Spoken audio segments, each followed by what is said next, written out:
तो आज के इस क्लास में हम लोग स्ट्रेट लाइन के एंगल रिलेटेड प्रॉब्लम को पढ़ेंगे और ये वीडियो एग्जामिनेशन पर्पस के तौर पर है। आप इस वीडियो का फुल डिटेल मतलब इन डेप्थ वीडियो नहीं है स्ट्रेट लाइन का, तो आप इसे एग्जामिनेशन पर्पस के लिए इस वीडियो को यूज करें कि आपका एग्जाम है, अपकमिंग एग्जामिनेशन है, बस उसी पर्पस से। तो चलिए देख रहे हैं कि क्या चीज हमें करना है और क्या चीज नहीं करना है। ये भी बहुत जरूरी है, नहीं करना भी जो चीजें है ना वो कभी कभी बहुत ज्यादा जरूरी होती है। चलो आ जाओ देखते हैं, इसे ओमिट कर देते हैं, ये हमारा प्रीवियस क्लासेस की बातें थी। चलिए तो आज हम लोग स्ट्रेट लाइन का एकदम बेसिक का फंडामेंटल्स के बारे में पढ़ाई करना है और शायद ये तुरंत हो जाए, जल्दी हो जाए, कोई ऐसा दिक्कत वाली बातें नहीं है। चलो देखो क्या करना है आपको स्ट्रेट लाइन के इसमें। तो आज का जो हमारा टॉपिक रहेगा वो टॉपिक पर आप ध्यान रखिएगा, वो एंगल रिलेटेड प्रॉब्लम के टॉपिक पर रहेगा, ठीक है ना। तो टॉपिक जो हमारे रहेंगे angle of straight line, slopes and angle of straight line के बेस पर रहेंगे। एंगल ऑफ स्ट्रेट लाइन के बेस पर टॉपिक रहेगा, स्ट्रेट लाइन के बेस पर रहेगा ये टॉपिक, ठीक है। अगर स्लोप और एंगल रिलेटेड बेस पर ये टॉपिक है तो सबसे पहले बातें समझते हैं क्या चाहिए।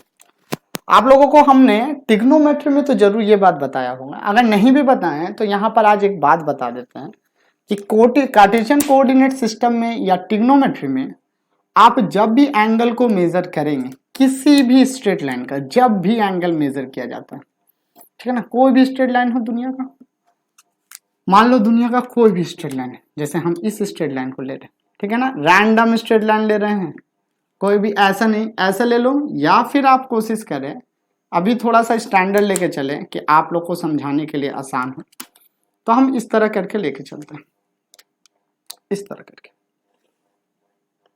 ठीक है। ये हमारा एक स्ट्रेट लाइन, इस फिगर का यूज हम बहुत जगह करेंगे आज के लेक्चर में और आने वाले लेक्चरों में भी, आज के लेक्चर में सिर्फ नहीं, आने वाले लेक्चर में भी इस बात को आप समझोगे, ठीक है ना। सबसे पहले एक बात याद रखिएगा, व्हाट इज स्लोप। स्लोप का मतलब क्या होता है? तो स्लोप का मतलब ये है the angle made by the straight line, angle made by the straight line with x-axis in anti-clockwise sense is known as a slope of the straight line, ठीक है ना। जो एंगल बनाया जाता है, इंक्लाइनेशन जो होता है, ठीक है ना, the inclination of a straight line, inclination word, ठीक है ना, इस बात पर ध्यान रखोगे। तो देखो एक्स एक्सिस के साथ तो ये दो एंगल है, ये दो एंगल है, पर दोनों का सेंस अलग है, ये क्लॉकवाइज सेंस है, ये एंटी क्लॉकवाइज सेंस है। हमें किस सेंस को लेके चलना है? एंटी क्लॉकवाइज सेंस को लेके चलना है। कभी भी क्लॉकवाइज सेंस को लेके कभी भी नहीं चलेंगे, कोई भी बच्चे हो, क्लॉकवाइज सेंस एकदम नहीं लेके चलना है, हमेशा हम लोग करते हैं एंटी क्लॉकवाइज सेंस, ठीक है। एंटी क्लॉकवाइज सेंस ले लेने के बाद बच्चे लोग यहां पर आप देखो, तो यहां पर आपको क्या काम करना है, ये जो एंगल है इसे बोलते हैं theta and this theta is known as a inclination of straight line. तो सबसे पहले हम लोग क्या देखें? इंक्लाइनेशन, इंक्लाइनेशन,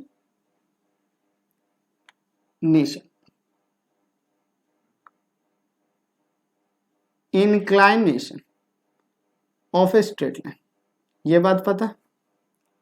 इंक्लाइनेशन को हम लोग थीटा से, जो एंगल बनाता है उसे थीटा से रिप्रेजेंट करते हैं। किससे रिप्रेजेंट करते हैं? किस वर्ड से? थीटा के वर्ड से। अब ये इंक्लाइनेशन जो एंगल बनाएगा, सॉरी जो tan थीटा बनाएगा उसे बोलेंगे स्लोप। तो स्लोप किसे बोलते हैं? स्लोप हम बोलते हैं tangent of an inclination is known as a slope and it is represented by a word m। किससे रिप्रेजेंट किया जाता है? m से रिप्रेजेंट किया जाता है। और टेंजेंट ऑफ इंक्लाइनेशन मतलब tan of theta is known as a, tangent of theta is known as a, किस नाम से जाना जाता है? इंक्लाइनेशन के नाम से, सॉरी स्लोप के नाम से जाना जाता है। बात को याद रखें।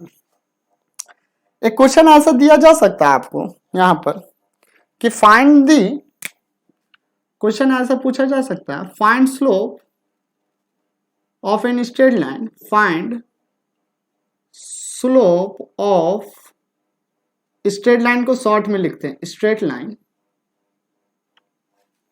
when its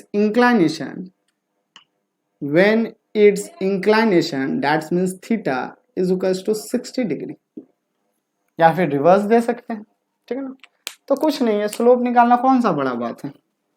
तो सॉल्यूशन अगर देखें, सॉल्यूशन हम करते हैं तो सॉल्यूशन से आपको पता चलेगा, since slope is equals to,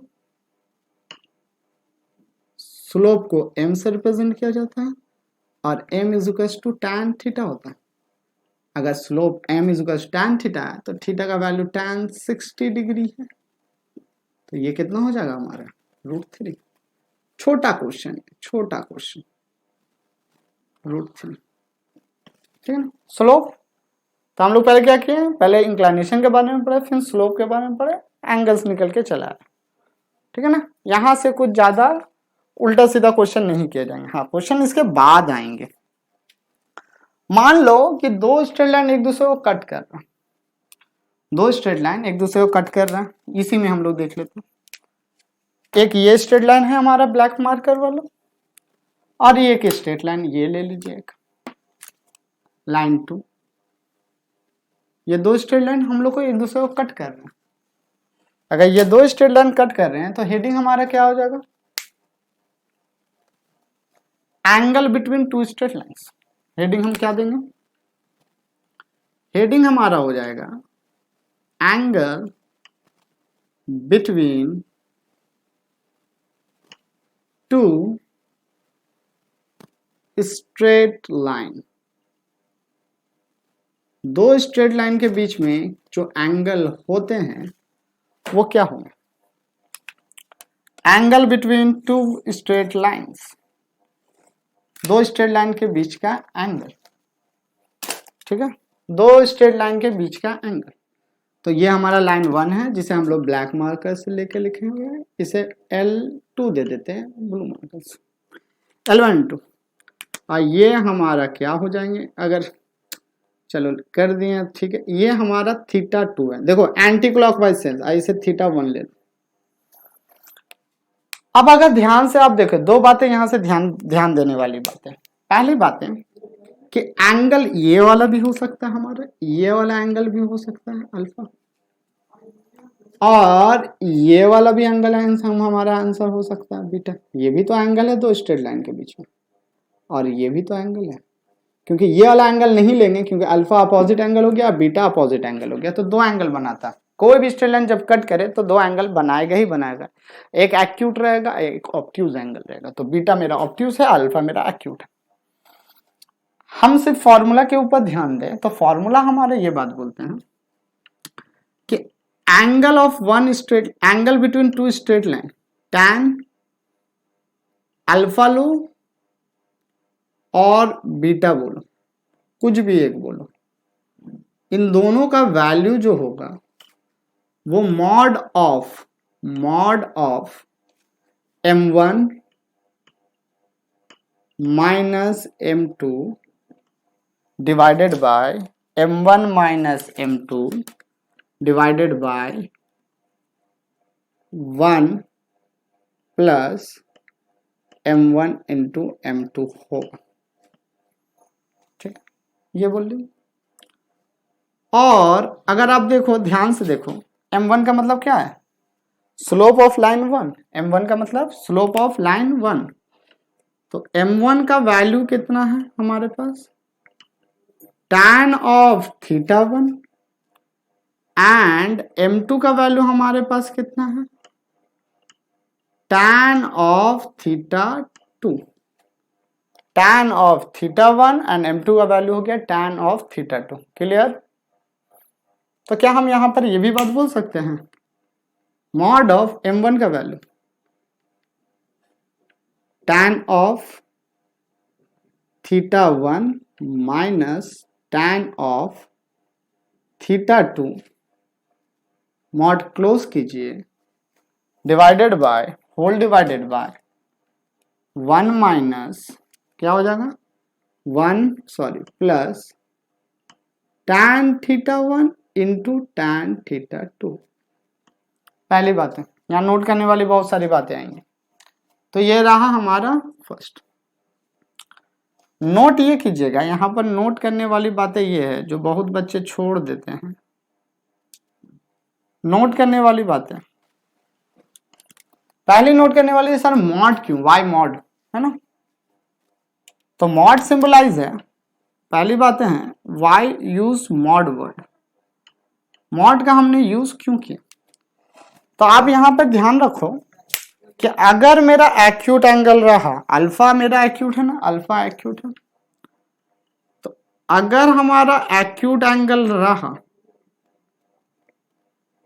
तब tan अल्फा का वैल्यू पॉजिटिव लेंगे हम लोग। क्या लेंगे, मॉड का पॉजिटिव पार्ट लेंगे, क्योंकि मॉड का मतलब प्लस माइनस दोनों होता है। तो हम लोग ये ले लेते हैं, ओके। और अगर अल्फा का वैल्यू मतलब बीटा का वैल्यू जो दूसरा एंगल बना रहा है वो ऑब्ट्यूज रहा, मतलब 90 से बड़ा, और बीटा का वैल्यू हमारा जो ऑब्ट्यूज है ना वो किससे छोटा है, 180 से छोटा है, तो यहाँ ये क्या हो जाएंगे हमारे tan बीटा क्या हो जाएंगे, वो हो सकता है minus m1 minus m2 whole divided by 1 plus m1 into m2। चलिए क्लियर, बिल्कुल दिक्कत की बात ही नहीं है। पहला चीज ये रहा, क्वेश्चन आ सकते हैं इससे, अभी हम लोग क्वेश्चन भी कर लेंगे, घबराओ मत। एक पॉइंट नोट करने वाली बात। दूसरा पॉइंट नोट करने वाली बात ये है कि कंडीशन ऑफ परपेंडिकुलरिटी यहां से आ गया, condition of parallelism, condition of perpendicularity और कंडीशन ऑफ पैरेललिज्म। तो दूसरा बात, ये बात याद रखोगे, ये क्लास 12 तक ये बातें यूज होगी। Condition of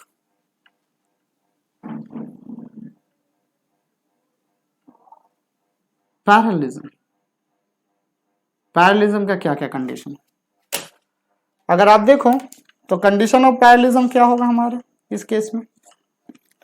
condition of parallelism ये है कि दो स्ट्रेट लाइन कब पैरेलल हो सकता है, जब दोनों का बीच का एंगल मींस अल्फा और बीटा, अल्फा और बीटा इनमें से कोई भी एक चीज क्या हो जाए, आइदर 0 हो जाए और 180। मतलब मींस इसका मतलब क्या निकलता है कि tan अल्फा भी 180 रहे, सॉरी tan अल्फा 0 हो जाएगा, मतलब tan 0 निकालना है तो भी 0, और tan 180 भी रहेगा तो भी क्या 0। कब होता है दो स्ट्रेट लाइन पैरेलल, जब दोनों के बीच का एंगल कितना, अल्फा का वैल्यू 180 डिग्री। तो इसका मतलब ये तो 0 हो गया, तो 0 इज इक्वल्स टू हम क्या बोलेंगे, m1 minus m2, m1 minus m2, mod लो या मॉड अभी हटा दो, मॉड कोई भी बड़ा हो सकता है, 1 प्लस m1 इंटू m2। ये इधर चला आएगा, ये क्या हो जाएगा, इधर आ जाएगा 0, तो बचेगा क्या 0 is equals to m1 minus m2। तो देयरफॉर कंडीशन ऑफ पैरेललिज्म क्या आ गया, m1 is equals to m2 चला आए। m1 किसके बराबर हो गया, m2 के बराबर हो गया, m1 किसके बराबर हो गया, m2 के बराबर हो गया। ये हो गया कंडीशन ऑफ पैरेललिज्म। अब इसी की तरह अगर आप ऊपर देखोगे, ये रब करते हैं, कंडीशन ऑफ परपेंडिकुलर भी हमारा आता है। क्या आता है हमारा, कंडीशन ऑफ परपेंडिकुलर। तो यहां पर 3 नंबर यूज कर लेते हैं हम लोग, condition of perpendicular, condition of perpendicular याद रखें।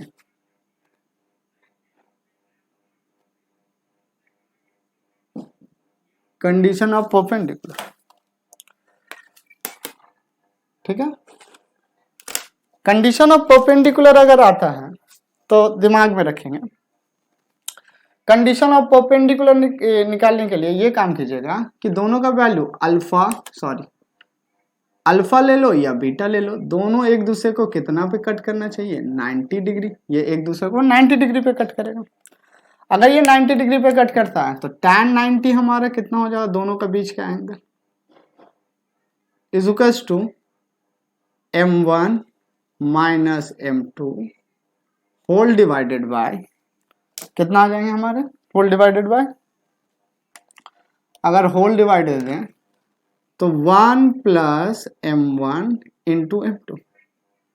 tan 90 का value infinity, infinity is equals to m1 minus m2 whole divided by बच्चा लोग 1 प्लस m1 इंटू m2। अब इन्फिनिटी तो कुछ वैल्यू है नहीं, रेसिप्रोकल करो तो 1 by infinity is equals to 1 plus m1 into m2 is equals divided by क्या हो जाएगा हमारे, divided by m1 minus m2। ये जीरो के लगभग है, 1 बाय इन्फिनिटी कितना होता है, जीरो, ये इधर चला गया तो जीरो, तो हमारे पास क्या बच रहा, 1 प्लस,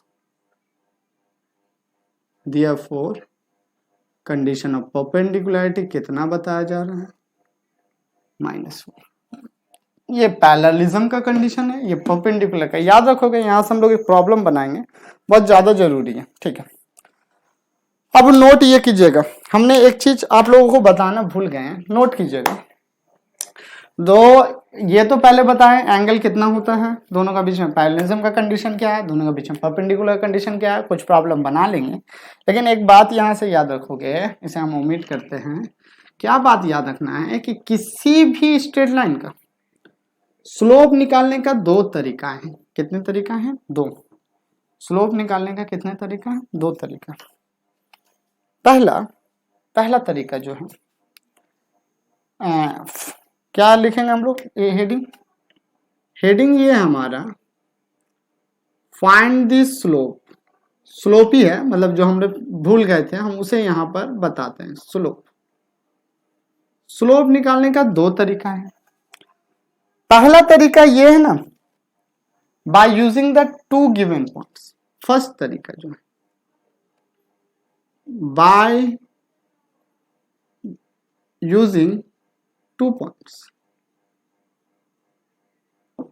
या फिर आप पहले ये करें by using angle of inclination, मतलब थीटा।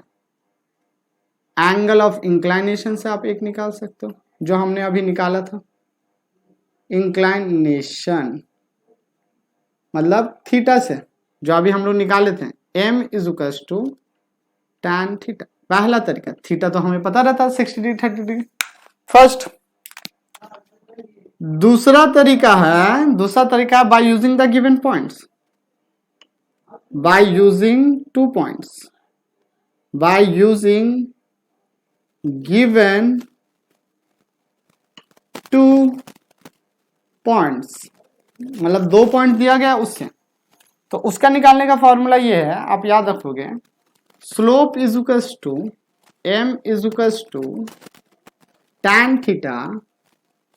और tan थीटा में हम लोग क्या जानते थे, परपेंडिकुलर y एक्सिस होता है, मतलब y2 minus y1 divided by x2 minus x1, ठीक है। और तीसरा है जो अभी हम आप लोग को नहीं बताएं, वो है by using the equation of straight line. ये अभी आप लोग को नहीं बताएं, ये नेक्स्ट लेक्चर में बताएंगे। By using the equation of straight line, जो अभी आप लोग को नहीं बताया गया है, नेक्स्ट वीडियो में बताएंगे। ये हम लोगों ने बता दिया है और ये हम लोगों ने कर लिया, ये नहीं किया, ये नेक्स्ट लेक्चर में करेंगे, ठीक है। तो इतना बात ध्यान में रखोगे कि किसी भी कोऑर्डिनेट ज्योमेट्री किसी भी स्ट्रेट लाइन का एंगल निकालने का, स्लोप निकालने का तीन मेथड है। तीन मेथड छोड़ के दुनिया में कोई मेथड ही नहीं है ना। कितना मेथड है, तीन मेथड है, एक, दो और एक, तीन। बस तीसरा मेथड हम लोग नेक्स्ट लेक्चर में सीखेंगे। इस लेक्चर में बस दो ही मेथड पे काम करेंगे। ओके, इस लेक्चर में दो ही मेथड पे काम किया जाएगा। चलिए आइए, अब एंगल को लेकर के हम कुछ प्रॉब्लम बना लेते हैं जल्दी जल्दी, ताकि आप लोग भी प्रैक्टिस कर सको, ठीक है। चलिए इसे उम्मीद करेंगे हम लोग। देखो जल्दी ओमिट, चलिए ये ओमिट कर दें। चलो अगर ये ओमिट हम कर देते हैं तो आप देखेंगे क्या चीज देखेंगे, क्या चीज देखेंगे बच्चे लोग। पहला चीज देखो कि मान लो find the angle between two straight line, find the angle between two straight line. Question ऐसा है, find the angle between two straight line, find the angle between two lines, दो लाइन्स सच डैट, क्या दिया गया है, θ1 is equal to 45 degree and θ2 में line 2 का inclination पता है ना, वो दे दिया गया आपको 120 डिग्री। तो बताओ कितना होगा दोनों का बीच का एंगल। चलिएगा देखिएगा एंगल। तो हम लोग अगर सॉल्यूशन देखें तो सॉल्यूशन में आपको ये बात क्लीन हो जाएंगे। देखें θ1 कितना है 45 डिग्री, θ2 कितना है 120 डिग्री। Therefore m1 कितना हो जाएगा, सोचिए यहां पर करते हैं, m1 कितना हो जाएगा tan θ1 m1 tan θ1 that mean tan 45 degree. अगर ये tan 45 डिग्री हो जाएगा, tan 45 डिग्री का वैल्यू 1 होता है, और θ2 मतलब m2 is equal to tan 120 degree, और tan 120 degree is equal to -√3 होता है। तो therefore दोनों एंगल हमारा जो होगा tan अल्फा, अल्फा ले लिया बीटा ले लीजिए, कुछ भी एक ले लीजिए, mod of m2 minus f1, m2 कितना है √3 माइनस m1 हमारा कितना है 1 है, डिवाइडेड बाय 1 माइनस m1 का वैल्यू 1 और m2 का वैल्यू कितना हमारा गया। अब आप यहाँ पर m2 माइनस m1 भी दे सकते थे, अगर आपको m1 माइनस m2 भी देना है बच्चे लोग दे सकते हो, m1 1 ले लो, m2 माइनस ऑफ -√2 आप ये भी ले सकते थे, कोई फर्क नहीं है। ये हो जाएगा -√3, ये मॉड में बंद हो गया। क्लियर। अगर ये मॉड में बंद हो जा रहा है हमारा तो यहाँ पर क्या होंगे 1 माइनस यहाँ 1 प्लस हो जाएंगे। ठीक है, चलिए 1 प्लस √3 हो गया ये वैल्यू, और ये वैल्यू अगर आप देखो तो 1 माइनस √3 हो गया। ये अगर देख रहे हो तो ये रैशनलाइज किया जा सकता है, 1 प्लस √3 बाई 1 माइनस √3 रैशनलाइज करेंगे तो 1 प्लस √3 डिवाइडेड बाय 1 माइनस √3, ये कितना हो जाएगा हमारे 1 प्लस √3 का होल स्क्वायर, और नीचे कितना हो जाएगा 1 स्क्वायर माइनस 3 स्क्वायर। तो 1 स्क्वायर माइनस √3 3 हो जाएगा, तो ये -2 हो जा रहा है बच्चा, -2 मतलब माइनस, और ऊपर अगर ब्रेक कीजिएगा तो ये 1 ये 2√3 और √3 का 3 बाय 2, 3 प्लस 1 कितना हो गया 4, 2 कॉमन ले लिए, 2 प्लस √3 हो गया 2, 2 से 2 कैंसिल, ये माइनस हो गया। ठीक है, तो सामने में माइनस रह गया, और tan अल्फा का वैल्यू अगर हम देखेंगे तो tan अल्फा का वैल्यू -2 प्लस √3, माइनस कॉमन है, ये 2 प्लस √3। अब देखो हमें तो मॉड से काम है, हमें तो और किसी से काम नहीं है, तो therefore दोनों के बीच का angle alpha is equal to tan inverse, mod में नेगेटिव को अवॉइड किया जाता है तो नेगेटिव हम लोग हटा देते हैं √3, तो tan इनवर्स 2 प्लस √3 होगा। कितना हो जाएंगे हमारे 2 प्लस √3। चलो इसे हटा देते हैं, इसे हम लोग हटा दे रहे हैं। चलो क्लियर। चलिए ये एक छोटा सा क्वेश्चन है, ऐसा बहुत सारा क्वेश्चन रह सकता है।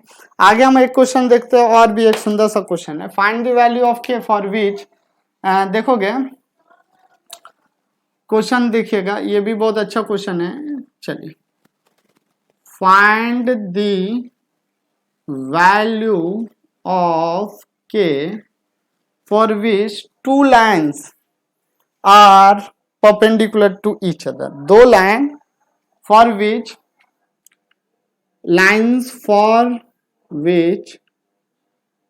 lines L1 and L2 are perpendicular, पहला चीज perpendicular देते रहे, perpendicular to each other such that perpendicular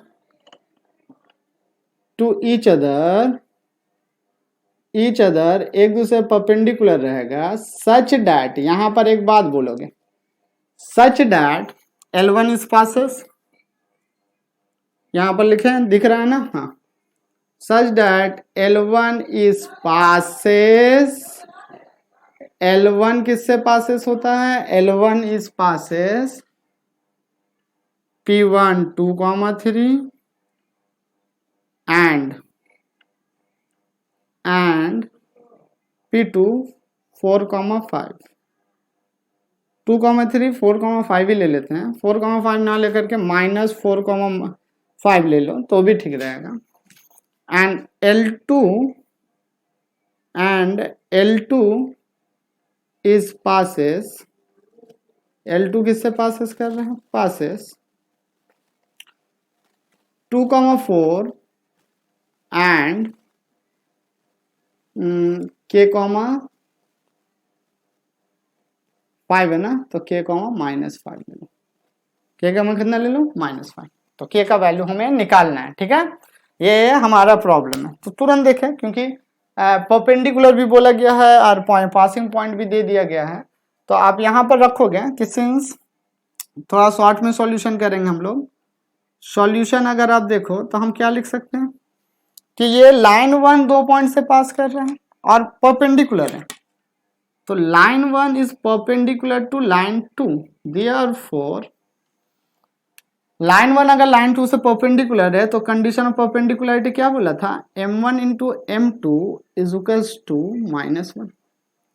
अब लाइन 1 2 पॉइंट से पास कर रहा है, लाइन 2 2 पॉइंट से पास कर रहा है, तो दोनों का पॉइंट फॉर्म वाला फॉर्मूला रखेंगे। तो कौन सा फॉर्मूला रखते थे, देखिएगा इसका जो है m1 का वैल्यू जो आएगा, ये जो m1 का वैल्यू है वो y2 - y1, हम अभी बात बोले थे, ये अभी स्लोप वाला फॉर्मूला बोले थे ना कि 2 पॉइंट वाला फॉर्मूला लगाइए, y2 - y1 ordinate differences by abscissa difference, 5 - 3 कोई दिक्कत, -4 -2 इतना हुआ इनटू, अगर हम m2 का वैल्यू देखें तो m2 का वैल्यू कितना होगा, -5, -4 -5 -4 k -4, okay, is equals to -1। Check कीजिए, ये हो गया 2, और अगर हम लोग लिखें तो ये हो गया 2, तो ये कितना हो गया हमारा -6, ये कितना हो गया हमारा -9, और ये कितना हो गया हमारा k -4 इज इक्वल्स टू -1। जल्दी कैलकुलेशन देखें, है ना, इसे ओमिट कर दो। कैलकुलेशन ये बोल रहा है कि ये इससे कैंसिल हो जाएगा -3 टाइम्स में, माइनस माइनस ये प्लस हो जाएगा, 3 से ये 3 टाइम्स में, के उधर ले लेंगे हम लोग, तो 3 is equals to -k minus plus 4 इधर चला आएगा, तो कितना आ जाएगा हमारे आ जाएंगे, अगर आप देखो तो 3 + 4 7, यहाँ पर ब्लू पेन से करते हैं, 3 - 4 कितना हो जाएगा -1 हो जाएगा, -1 तो k इज इक्वल्स टू कितना आ गया हमारा 1 आ गया। चेक करें तो k का वैल्यू कितना है हमारा 1, ठीक है ना। तो यही बात है, और कुछ नहीं, ज्यादा एग्जाम में कुछ नहीं दिया जाएगा, हाफ ईयरली के एग्जामिनेशन बस इतना ही प्रॉब्लम दिया जाएगा और आपको डराया थोड़ा जाएगा, थोड़ा डरो एग्जाम से, एग्जाम है ना, तो एग्जाम है तो कुछ नहीं है, ऐसा क्या कौन सा बड़ा बात होगी कि एग्जाम है कि तो बहुत कुछ है, नहीं बहुत कुछ नहीं, बस आपको इन्हीं बातों पर ध्यान देना, अगर आप ध्यान देना सीख गए तो आपका काम हो जाएगा, ठीक है बच्चे लोग।